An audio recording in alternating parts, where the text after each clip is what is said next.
And we are live. Hi, good evening, everyone. Welcome to Level Up Live. I am Dr. Sharita Gaskins-Tillett, your host. This is the show where we highlight the amazing accomplishments of women physicians, both inside and outside of the exam room. If you are joining us live, please say hello in the comments, ask your questions. If you're watching the replay, hashtag replay. Still put your questions in the comments because I will definitely pass them along to our guest. And I am super excited about our guest this evening. I actually first encountered her during my residency.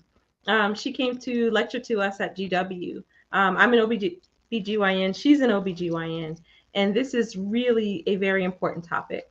Before I introduce her, though, I do have a couple of announcements. The first is last week I announced that our fall retreat, A Weekend for Me, will be taking place in Puerto Rico, San Juan, Puerto Rico, November 2nd through the 5th. Registration has not yet opened. I'm hoping to open it this week, but please save those dates. This will be a sold out event. Our spring retreat was absolutely amazing, and this one is going to be even better. Okay. And then the second thing is we are going to be starting a book club. I think initially I want to feature the books of women physicians.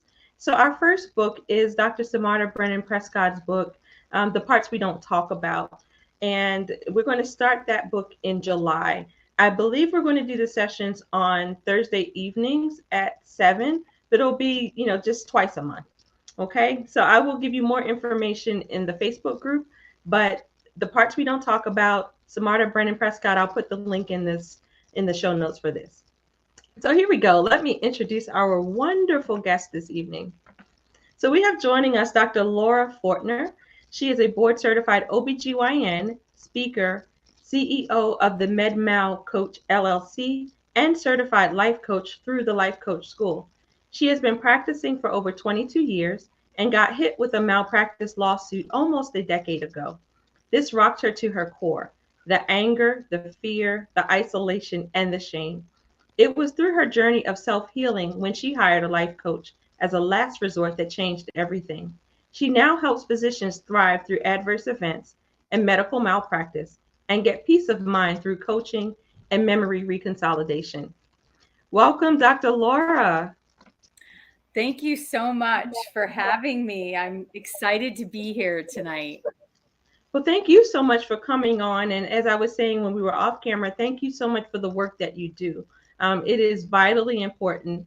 And I think it's a often ignored area because the anxiety and the shame and all the things that go with being sued and to have someone there to help coach you through the process is absolutely amazing.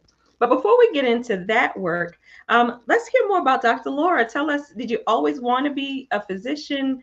How did you end up in OBGYN? What was your path through medicine? Yeah, so I did always have in the back of my mind wanting to be a physician, and it definitely solidified itself in college for sure. And then I went on to med school, and I really fell in love with surgery. I mean, that's one of the reasons why I chose OBGYN. I loved women and helping women. And then also like working with my hands and the surgery part of it. And I felt like OBGYN gave us a variety of things instead of sort of the same thing over and over. And I really liked that as well. So that's kind of how I fell into the field. And I really, at the time, just decided to do something that I loved. Not always thinking about the repercussions. Right, I understand. Yeah. Not thinking about the fact that you don't sleep at night, right? Yeah. Yeah. I didn't realize how much I was not going to sleep, right? And the hours, but I do love helping women, and I do love the whole field as a profession. Okay. And so how did you now, you're doing the coaching. How did you begin to transition into that? Why this particular niche of all things? Yeah. So about 10, maybe 11 years ago now, I got sued. I had a medical malpractice case, and it really shook me, to the point that I'd never felt this way before, basically. The emotions that come up, the stress that comes up with having this while still navigating a full-time career, being a full-time mom, having kids, it was really a lot. And I didn't realize what I didn't realize at the time, but Right. I just kind of tried to suffer my way through, right? Like, Yeah. this is just the way it is. But the other thing is, we don't talk about it. No. And, while I was going through it, which I think everyone that goes through a case feels so isolated and alone. Well, for one And thing, they tell you you can't tell anybody, right? You can't talk I about it. So, know. so that's isolating in and of itself. I know. And really, we need to start change. The only way to start change is to start speaking out about it. But what I really believe that the lawyers and the insurance company and all those people should say to us when we get sued is, listen, you can't talk about the details that are in the chart, but you can absolutely go get help. You can go talk about how you're feeling and how to help yourself through this time, because something called litigation stress is real. And Yeah. 95% of us have it when we get sued. So now I saw some numbers on your website that were really shocking to me, about the percentage of physicians who will be sued over the course of their career.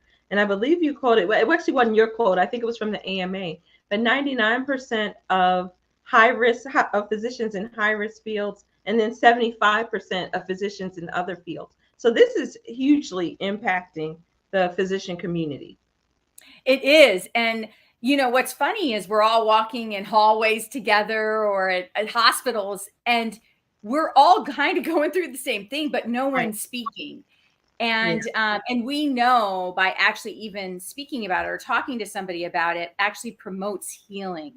Right. And the unfortunate thing, which is so funny, it's so funny that we tell our patients to go get help, but yet, Yeah. we're not telling ourselves. The culture of medicine is Right. such that we're not supposed to speak about it. And it's really hindering us in so many ways. Yes. Well, I mean, like everything else, we're not supposed to be human beings, really. There's Yes. this expectation that we're superhuman and we don't feel the things that other people feel. So now let's go back to this time 10 years ago, 11 years ago. What were some of the emotions that you were feeling? Yeah. So, well, one of the things that had happened is I had a sheriff knock on my door to serve me the papers. And Oh, that was wow. very traumatic in itself. I had my 3 little kids answer the door with me at the time. And it was heartbreaking. I actually had to put them in front of the TV. I saw what it was, and I ran into my bedroom by myself, closed the door, and just sobbed. And I Yeah. think, I think initially we have really a PTSD like syndrome. Yeah. And so we not only get emotional symptoms of, you know, ra- emotions ranging from anger, frustration, fear, worry about our careers to shame, but we also get physical symptoms too. I mean, palpitations, heart Yeah. racing, The and so many other insomnia. things. Yeah. And they don't, and then also there's this, then you're expected to still continue to take care of patients. And one thing that a lot of folks don't know about OBGYN in particular is that we can be sued for 21 years. So you're Mhm. not in the clear until 21 years after the last baby you've delivered. That's a lot of stress to carry around in your life. It is. It is. And a lot of times these cases come up that we don't even expect, right? Like we didn't even know that this was going to happen. There Right. are cases that we might know. But here's the bottom line is bad outcomes happen even despite doing everything right. Right. We aren't God at the end of the day, right? We follow standard of care. We do the very best for our patients, but there are times when things happen that are out of our control. Absolutely. Absolutely. And I think part of the problem with this is the public always wants someone to be responsible. When there is a bad outcome and there's not there doesn't seem to be a recognition that sometimes bad things happen, even when you've done everything right.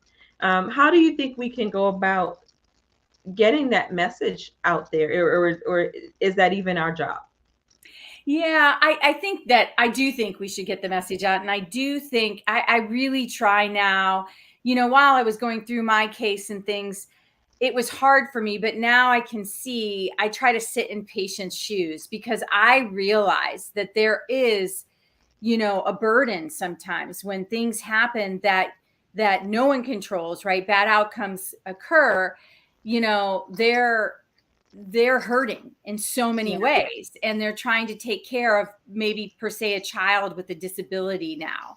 And even though no one caused that harm, they're still at the end of the day having to take care of this child, which is a lot of money, a Right. lot of hardship, and so I do think that there could be a resolution. We could think of a better way. I do think our system and our government does have some things in place for people who do have children with disabilities, but I do think we could do better. There are certain states that have patient fund acts that I think really are states that other states could look at to model.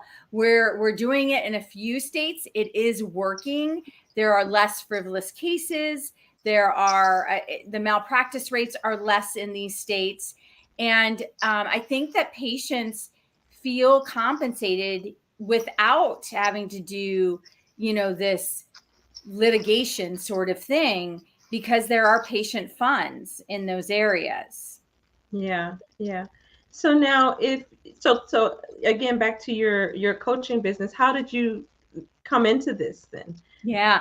So basically, about 7 years in, my case lasted a decade. That's not normal. Most cases last 4.9 years. So my case was longer than normal. But about Hold on, I want to pause there for a second though. 4.9 years, people. Listen, 4.9 years. Most people don't realize that if you're dealing with this stress, you have this thing hanging over your head for an average of 4.9 years. And unfortunately, in your case, 10 years. yeah. So And continue. I just and wanted to point that out because I feel like a lot of people don't know how long these cases really can go on for.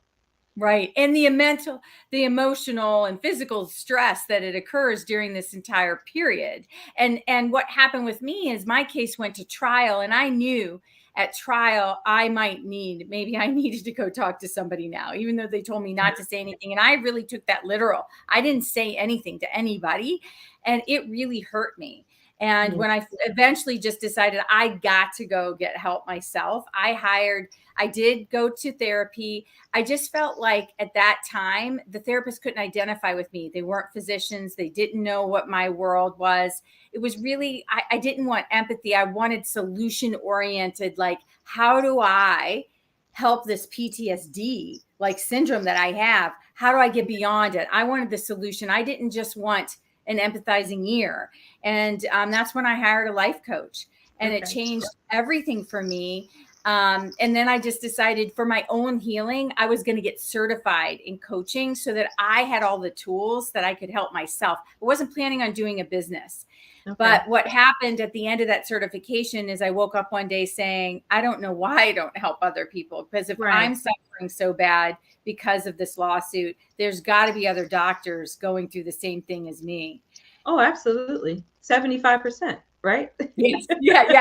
A lot, right? Right. And 99% in OBGYN typically. Right. So it is it and when I started this, I was really and I really do just want to help one physician at a time. I love that. I love to serve in that way, in that capacity, but I also see a bigger thing for me in terms of Okay. like creating change. Like someone has to be out there. Someone has to be sharing their story. Someone has to be bold enough to say, this is what happened with me, and Right.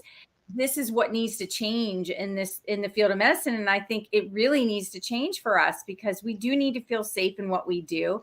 We can be sued up to 21 years of age of any child being born. And there again, it's not to take away what things happen to patients, but so many and so often physicians did do the right thing and still bad outcomes are heard. I get the one-offs that there was a medical error. Sure. That's different, right? But it's not often No. that is the case. No, most of the times everybody's done the very best that they can to take care of their patient, and it's just an unfortunate event. So you mentioned some changes that you'd like to see happen in medicine. What are some of those changes? Yeah, one is I really believe that we have to have tort reform in our country. And there are some states doing really good with tort reform, and there are other states that are not. And I don't think it's fair when we have to abide by the American College of our specialty and we have to follow standard of care. If I go practice in California versus Ohio, I'm going to practice the same way. I'm going to follow standard of care. So we should be judged the same way, whichever state we choose to live in. And right now, that's not true. Right now, you are judged differently. There are different rules state by state for malpractice. And so one state could have tort reform and pain and suffering is limited money.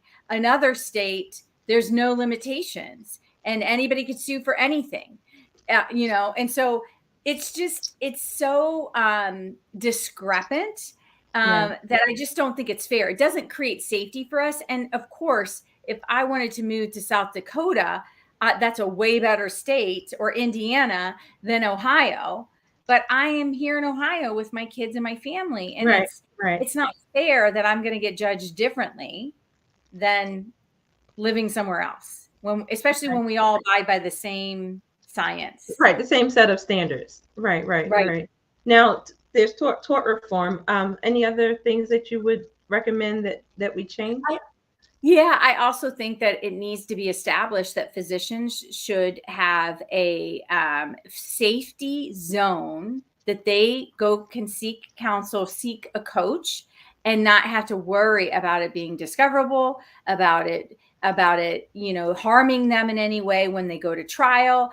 And I really believe there has to be an outlet where we feel safe for that. That is not, people do not feel safe right now. Physicians do not feel safe in that. Yeah, and I have a number of viewers who are not physicians. And so for you guys, you don't necessarily know that when we apply for our licenses, our medical licenses, they ask whether or not you have had any kind of mental health treatment or things like that. And, people are reluctant to get treatment because they don't want to have to disclose that and have it jeopardize their license and their livelihood. Yeah. And that's really unfortunate. I mean, it's unfair that we have to answer those questions anyway. I mean, think about there are multiple people that, maybe suffer from mental health and they're in therapy, they're taking medications, and they're highly functioning individuals that are, have important jobs, just like our job. Right. You should probably be more concerned about the people that don't get help. But anyway. Totally. Like that is so messed up a little bit when you really think about this. But it is an issue. It's a barrier for us. That's one of the reasons why we don't get help, is because of those questions that are on these applications that we would have to divulge. We went and saw somebody. But this is one reason why I tout going and hiring a coach.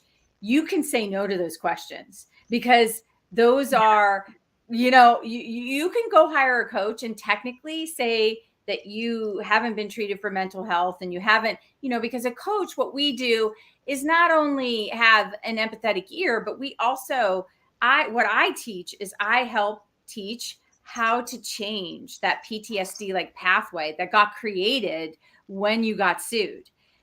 Meaning that, so what happens with us is when, we get served or the traumatic event, the adverse event happens in medicine, in our brain, there's a certain area that gets activated. And then that area creates a memory.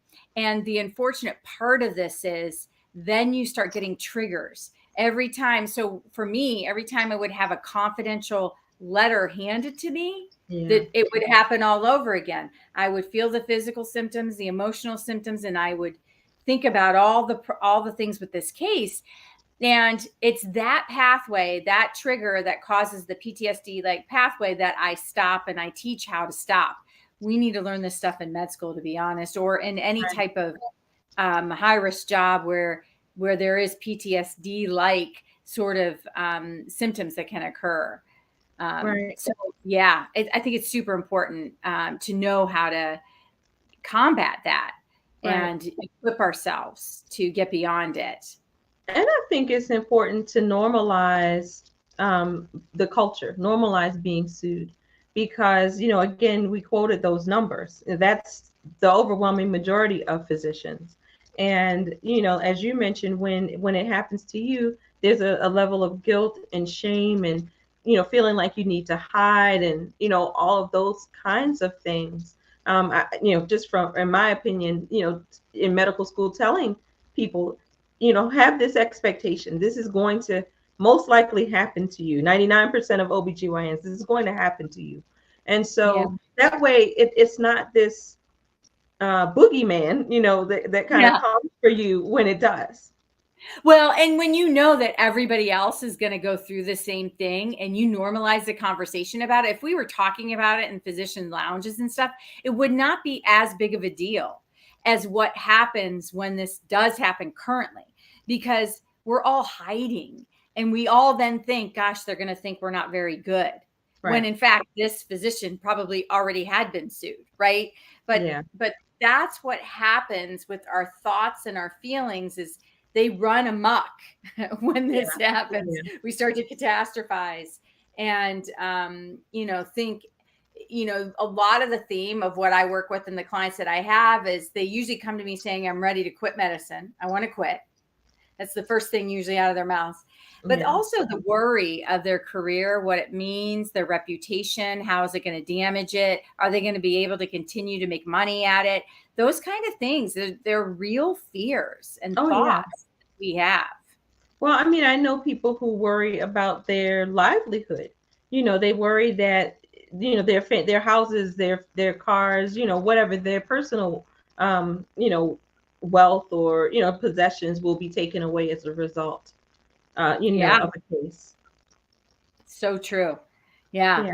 So it's a real thing. And I think we need to just address it and start talking about it way more than we're doing. Yeah. Yeah. So tell us about your coaching business. If people are experiencing this kind of trauma, what's the best way for them to reach out to you? Yeah. So you can find me on the medmalcoach.com. You can also find me on all social media platforms, Dr. Laura Fortner.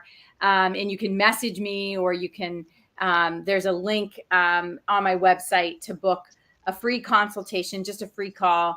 And I really like to talk to people, see where they're at, see if there is some way I can help them. I can usually, by talking with someone within 15 minutes, know if we're a fit.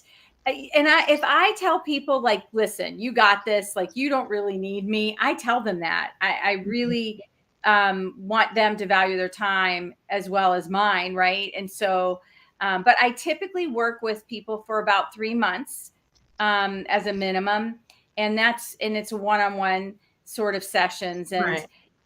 within 3 months, they're pretty good to go, most people.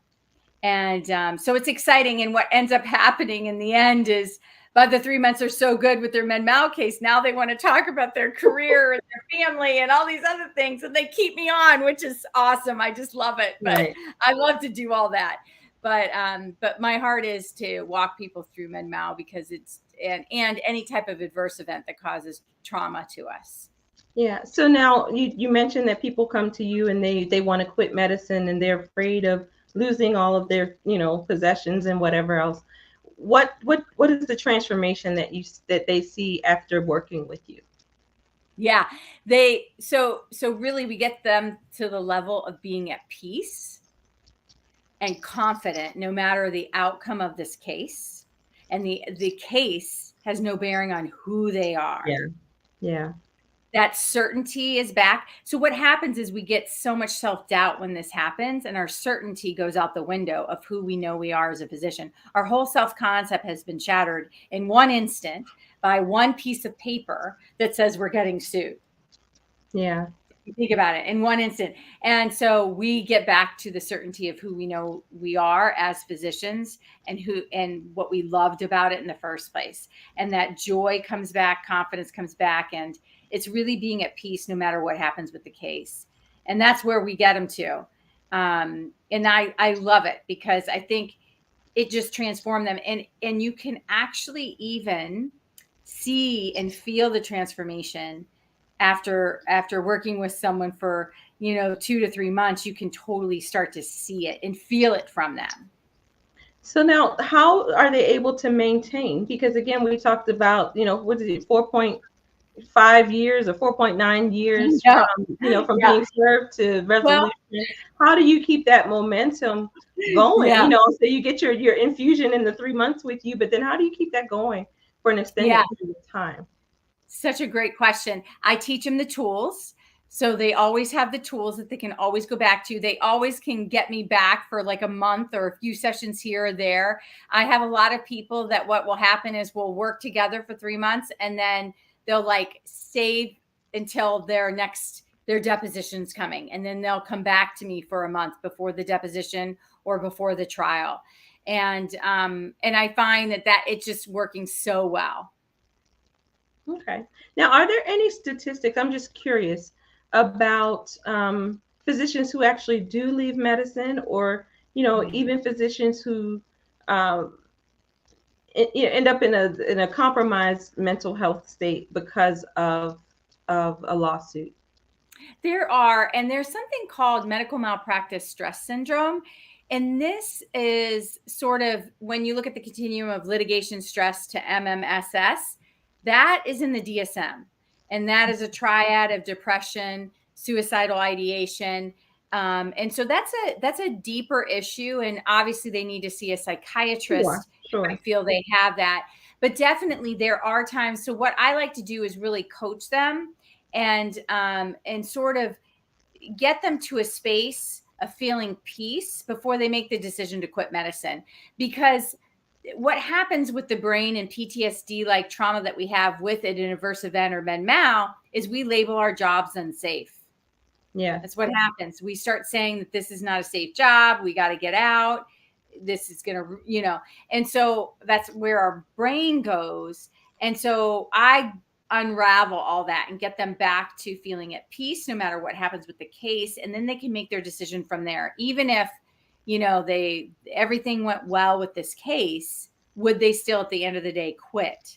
Right. And that's where we got to get them to, because most people stay in medicine. Most people, they can find their joy back and figure it out. But there are people that absolutely, physicians who it's just not for them anymore. And I do think too, to your point, this sometimes is the tip of the iceberg. Yeah. It's like with all the burnout, the stress, all the layers of medicine after medicine, and then they get sued. Sometimes it's a very last camel's back. Yeah. Yeah. It's the last thing, and then that's it for them. Mm-hmm. Now, just from a practical standpoint, are there some physicians for whom this does truly mean financial ruin and the ending of their career? That is a really great question. Most often, 99% of the time, it does not mean financial ruin. Doesn't matter what the verdict is, because there are ways to protect yourself if you go through trial and there's a large verdict that the insurance company is on the hook to pay it. So there are ways to protect yourself. I have people come for that advice a lot. And there is a way to do it. So know that if this is a big concern, if you're a physician listening to this and it's a huge concern for you, I just want you to feel at peace here, because 99 times out of 100, it's never going to happen. Yeah. Okay. Yeah, it is a total worry. And the other thing that a lot of us worry about is the reported, what gets reported in the National Practitioner Data Bank and how that affects us.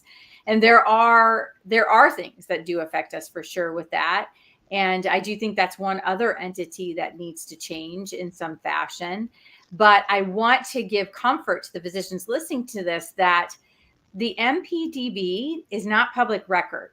So I just want to reassure you, a public person, any type of person, can't just go on there and look this stuff up, which I think is a good. I think is a good thing, because there's a lot of cases reported that are frivolous, Absolutely. that don't have any bearing, that they really, there was no part in, there was no deviation from standard of care, Right. but yet they're still on there. And so I do think it's good that it is confidential in many respects. The only people that have access to that are people with a peer review process.